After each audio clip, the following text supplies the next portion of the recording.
সুপ্রিয় honours second year এবং বিভিন্ন বর্ষের ইমপ্রুভমেন্ট শিক্ষার্থীরা সেন্টেন্স কারেকশনের রোল নম্বর 8 পর্যন্ত বিগত ক্লাসে আলোচনা করেছিলাম। আজকে রোল নম্বর 9 থেকে শুরু করছি।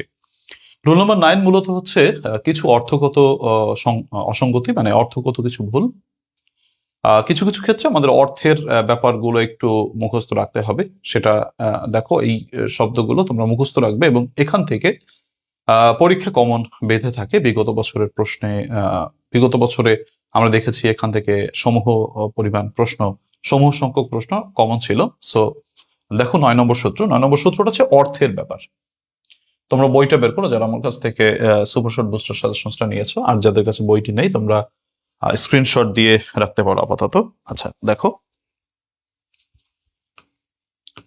প্রথমত যে উদাহরণটা রয়েছে এটা হচ্ছে তোমার অর্থগত অসঙ্গতি, অর্থের সমস্যা। কেমন? যেমন দেখো, এ নম্বর প্রশ্নটিতে রয়েছে কি? আচ্ছা, the doctor saw my pulse. Doctor আমার পালস দেখেছিলেন। ডাক্তার আমার পালস দেখেছিলেন কি মানে হচ্ছে চোখ দিয়ে দেখেছিলেন কি? না, ডাক্তার আমার পালসকে ফিল করেছিলেন, মানে অনুভব করেছিলেন। ব্যাপারটা এরকম। মনে করো ডাক্তার যদি যখন কারো পালস দেখে, আমরা নর্মালি বলে থাকি যে ডাক্তার আমার পালসটাকে প্রথমে দেখলেন, এরপরে আমাকে কিছু ওষুধ সাজেস্ট করলেন। ব্যাপারটা এভাবে আমরা বলে থাকি, বাট ডাক্তার কি আদতে পালস দেখেন? হাত চোখ দিয়ে দেখেন নাকি হাত দিয়ে ফিল করেন? ডাক্তার পালসটাকে হাত দিয়ে ফিল করেন। তার জন্য the doctor saw my pulse না বলে তোমাকে সর জায়গায় বলতে হবে ফেল্ট। দেখো, এটা হচ্ছে ভার্বের অর্থগত কিছু অসঙ্গতি, সেটা আমরা কারেক্ট করে নিলাম। যে the doctor saw my pulse না বলে বলতে হবে the doctor felt my pulse. আচ্ছা, এরপর দেখো, হি স আ ব্যাড ড্রিম। সে একটি দুঃস্বপ্ন দেখেছিল। তো দুঃস্বপ্ন দেখার ক্ষেত্রে ভার্বটি ব্যবহৃত হয় ড্রিম, স ভার্বটি ব্যবহৃত হয় না। সে একটি দুঃস্বপ্ন দেখেছিল, এটার ইংরেজিটা হচ্ছে তোমার হি ড্রিমড আ ব্যাড ড্রিম। সে একটি দুঃস্বপ্ন ড্রিম করেছিল। তাহলে এখানে স ভার্বের জায়গায় তোমাকে বসাতে হবে ড্রিমড। কাট দি লাইন, লাইনটি কেটে দাও। মানে লাইনটি কেটে দাও বলতে লাইনটিকে তো এভাবে কাটতে বলেনি, বলেছে লাইনটিকে কেটে দাও মানে pen through the line, pen through the line, লাইনটাকে কেটে দাও। ব্যাপারটা এরকম বলেছে। কেমন?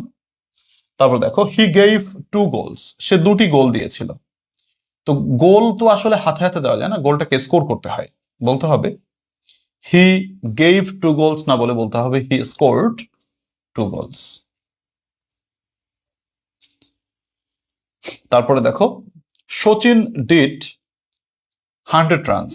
ক্রিকেটের যে মানে ব্যাপার স্যাপার আছে সেগুলোকে স্কোর করতে হয়, সেগুলোকে ডিড করতে হয় না, সেগুলোকে স্কোর করতে হয়। বলতে হবে সচিন স্কোরড 100 রানস। আচ্ছা, হি ডিড মেনি মিস্টেক। সে অনেক ভুল করেছিল। ভুল বিষয়টাকে তোমার যদি কেউ ভুল করে সেটাকে মেক বলতে হবে, যে হি মেড মেনি মিস্টেক্স। সে অনেক ভুল করেছিল। হি মেড মেনি মিস্টেক্স, এখানে মেড কথাটাকে ইউজ করতে হবে। কেমন? আচ্ছা, যেমন হি ডিড আ ক্রাইম। সে একটি অপরাধ করেছিল। তো অপরাধকে কমিট করতে হয়, তো সেক্ষেত্রে বলবে হি কমিটেড আ ক্রাইম। সে একটি অপরাধ করেছিল। কেমন? হি কমিটেড আ ক্রাইম, সে একটি অপরাধ করেছিল। 8 নম্বর দেখো, হি গেভ ফলস উইটনেস। সে মিথ্যা তোমার হচ্ছে সাক্ষী দিয়েছিল। উইটনেস হচ্ছে একজন ব্যক্তি, তো মিথ্যা ব্যক্তি হতে পারে না। তুমি বলতে পারো মিথ্যা সাক্ষ্য দিয়েছিল বা প্রমাণ দিয়েছিল। সেক্ষেত্রে উইটনেসের পরিবর্তে তুমি বসাবে এভিডেন্স। তো কারেকশনের ক্ষেত্রে এটুকু শুধু মনে রাখো, তোমার হচ্ছে ক্রাইমের ক্ষেত্রে ডিড বসে না, কমিটেড বসে। মিস্টেকের ক্ষেত্রে ডিড বসে না, মেড বসে। এই ছোট ছোট কথাগুলোকে মনে রাখলেই যথেষ্ট। তারপর দেখো, তোমার উইটনেস থাকলে সবসময় এভিডেন্স বসাবা, আর এভিডেন্স থাকলে সবসময় উইটনেস বসাবা। এই ছোট ছোট কথা, এই ছোট ছোট তথ্যগুলো জাস্ট মনে রাখো, তাতেই মোটামুটি যথেষ্ট হয়ে যাবে। আচ্ছা, এরপর দেখো,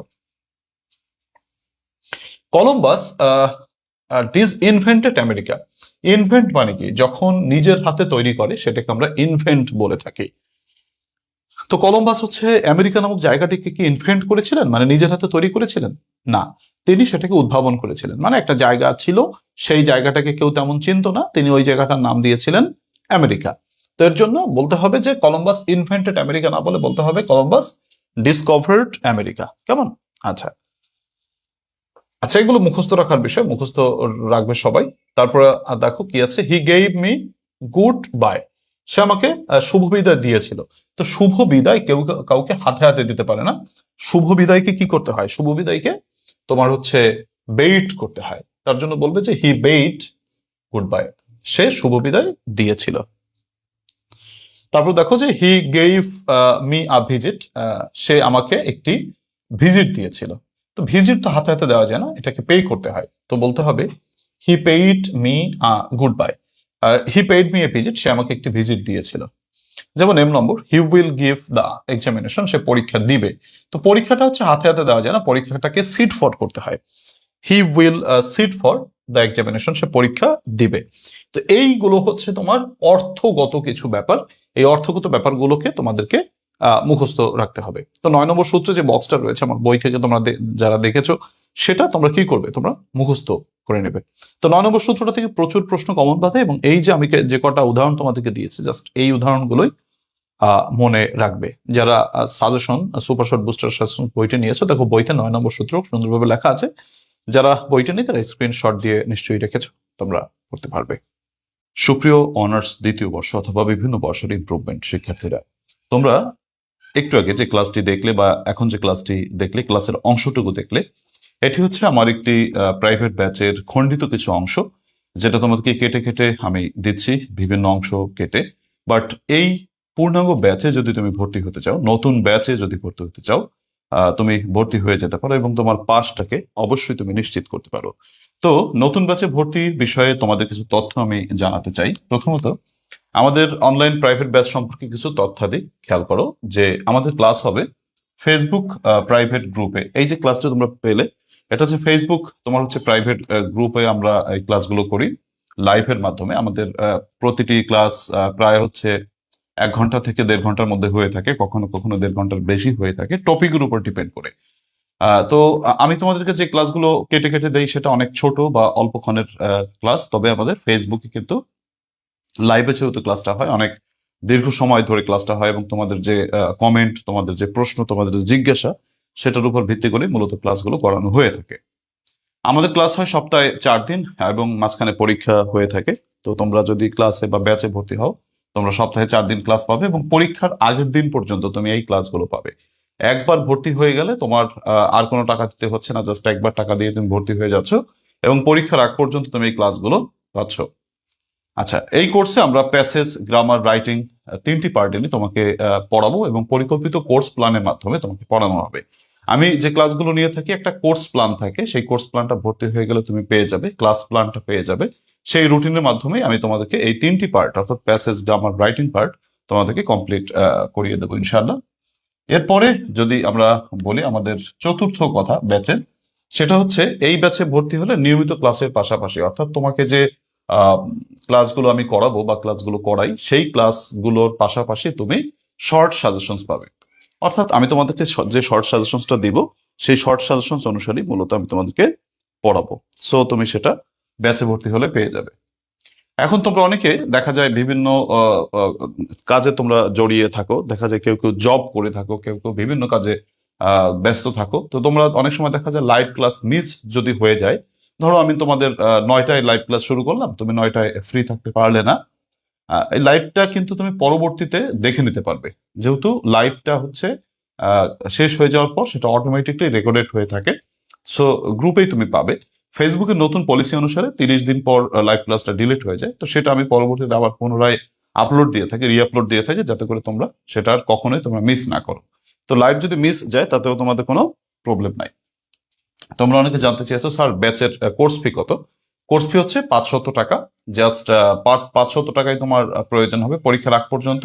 এই 500 টাকা দিয়ে তুমি ফুল সাপোর্ট পাবে, ক্লাস পাবে, তুমি সাজেশনস পাবে, শর্ট সাজেশনস পাবে। পরীক্ষার আগের দিন পর্যন্ত তোমাকে ক্লাস করানো হবে বা তোমাকে সাপোর্ট দেওয়া হবে। তো এই কোর্স ফি 500 টাকা পুরো কোর্সের জন্যই। অনলাইন প্রাইভেট ব্যাচ সম্পর্কে তোমরা যদি আরো বেশি তথ্য জানতে চাও, তোমরা এই যে নম্বরটা দেখতে পাচ্ছ 01843852361, এই নম্বরে হোয়াটসঅ্যাপে SMS করে যোগাযোগ করতে পারো। কেমন? তো 01843852361 এই নম্বরে হোয়াটসঅ্যাপে SMS করে বিস্তারিত তথ্য জানতে পারো। তোমরা অনেকে ফোন দিয়ে থাকো, আমি তোমাদেরকে অনুরোধ করবো তোমরা ফোন না দিয়ে বরং SMS করে তোমরা এই বিষয়টা সম্পর্কে জেনে নেবে, তাহলে ভালো হবে। অনেক সময় ফোনটাকে রিসিভ করা হয় না, এর জন্য হোয়াটসঅ্যাপ SMS দিয়ে তোমরা এটা জেনে নেবে। প্রিয় শিক্ষার্থীরা, এই সম্পূর্ণ ক্লাসগুলো করাচ্ছি আমার সুপার শর্ট বুস্টার সাজেশনস বই থেকে, যেটা তুমি দেখতে পাচ্ছ একটি খুবই শর্ট সাজেশনস মূলক বই। এই শর্ট সাজেশনস মূলক বইটি তোমরা যারা ঢাকা বিশ্ববিদ্যালয় অধিভুক্ত 7 কলেজ প্লাস জাতীয় বিশ্ববিদ্যালয় সকলের জন্যই জাস্ট মূলত হচ্ছে জাতীয় বিশ্ববিদ্যালয়ের শিক্ষার্থীদের জন্য। জাতীয় বিশ্ববিদ্যালয়ের শিক্ষার্থীদের কোর্সটাই ঢাকা বিশ্ববিদ্যালয় অধিভুক্ত 7 কলেজ অর্থাৎ সেন্ট্রাল ইউনিভার্সিটি যেটা, সেটাই ফলো করা হয়। সো একই কোর্স, একই সিলেবাস। এটা জাতীয় বিশ্ববিদ্যালয়ের বই, কিন্তু পাশাপাশি ঢাকা বিশ্ববিদ্যালয়ের জন্য সাপোর্ট রয়েছে। তো তোমরা যারা ঢাকা বিশ্ববিদ্যালয় অধিভুক্ত 7 কলেজে পড়ো, তোমরাও এই কোর্স বা ব্যাচ বা এই তোমার সাজেশন বইটি সংগ্রহ করতে পারো। তো একই বিষয় আর কি। তো অনার্স দ্বিতীয় বর্ষের আমরা জাতীয় বিশ্ববিদ্যালয়ে যারা রয়েছি, সাথে সাথে ঢাকা বিশ্ববিদ্যালয় অধিভুক্ত 7 কলেজের শিক্ষার্থী সকলের জন্যই জাস্ট ঢাকা বিশ্ববিদ্যালয়ের জন্য আলাদা পার্ট সেট করা আছে বইতে, এডিশনাল যে পার্টটুকু লাগে সেটুকু। তো যাই হোক, এই হচ্ছে আমাদের সুপার শর্ট বুস্টার সাজেশন বইটি। এই বইটির দাম হচ্ছে তোমার 400 টাকা, আর কোর্স ফি 500 টাকা, টোটাল 700 টাকা। 900 টাকা হচ্ছে তোমার যদি বই প্লাস কোর্স দুটোই নাও। কিন্তু তোমরা এই কোর্স প্লাস বই দুটো যদি একসাথে নাও, তোমাদেরকে একটু ডিসকাউন্ট দেওয়া হয়ে থাকে। তোমরা হচ্ছে বই প্লাস কোর্স যদি নাও, তাহলে তোমরা টোটাল 700 টাকায় পাবে। 900 টাকার পরিবর্তে 700 টাকায় তোমরা ব্যাচ প্লাস কোর্স দুটোই নিতে পারবে। তো এটা নেওয়ার জন্য, বা তুমি এই জিনিসটি দরকার যদি তোমার হয়, সাজেশন অথবা অনলাইন প্রাইভেট ব্যাচে যদি ভর্তি হতে চাও, এখনই তুমি এই 01843852361 এই নম্বরে হোয়াটসঅ্যাপ SMS করো। প্রিয় শিক্ষার্থীরা, যারা শেষ পর্যন্ত ক্লাসটি দেখেছো, সকলের প্রতি একটু আন্তরিক অনুরোধ থাকবে তোমরা ক্লাসটিকে একটু শেয়ার করে দিবে, এবং তোমার বিভিন্ন গ্রুপে একটু বন্ধুকে একটু মেনশন করে দিবে, যাতে করে তারা ওই ক্লাসের সাথে কানেক্টেড হয়। তো আজকের ক্লাস থেকে বিদায় নিচ্ছি। সবাইকে আল্লাহ তাআলা অনেক অনেক ভালো রাখুক। আল্লাহ হাফেজ।